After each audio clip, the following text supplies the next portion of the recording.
Frederick II, known to history as Frederick the Great, was born in 1712 in the Kingdom of Prussia, in the heart of German-speaking Europe. His father was a harsh, militaristic king who wanted to shape his son into an iron soldier. But Frederick had a very different spirit. He loved philosophy, music, poetry, and the ideas of the Enlightenment. Yet fate would turn this sensitive thinker into one of the greatest military commanders in history. In 1740, at the age of 28, Frederick ascended the throne. Prussia was a small but disciplined state, trapped between powerful neighbors such as Austria, Russia, and France. Many expected the young king to be crushed quickly. But Frederick chose a different path. He believed that attack was the best form of defense. His first great test came in the Silesian Wars. With a lightning-fast invasion, he seized the rich province of Silesia from Austria and defeated much larger armies through speed, discipline, and precision. From that moment on, Europe realized that this was no ordinary king. But Frederick's true trial came during the 7 Years' War, a conflict in which almost all of Europe united against him at once. Austria, Russia, France, Sweden, and other powers stood together against one small state, Prussia. On paper, Prussia had no chance.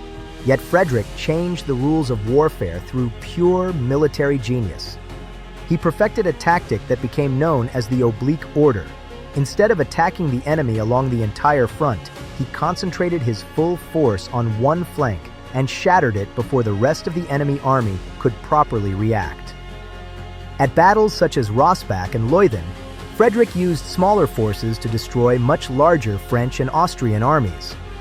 These victories are still studied in military academies around the world today, but Frederick's path was not made of victories alone. In the darkest moments of the war, Russian armies advanced to the very outskirts of Berlin. Prussia stood repeatedly on the edge of total collapse. At one point, Frederick himself even considered ending his own life. Yet he did not surrender. Then a dramatic turn of fate occurred, an event historians later called the miracle of the House of Brandenburg. The Empress of Russia died, and her successor, a supporter of Frederick, withdrew Russia from the war. With this single political shift, the balance of the conflict changed, and Prussia was saved from destruction. When the war finally ended, Frederick had not only preserved his kingdom, but transformed it into one of the great military powers of Europe.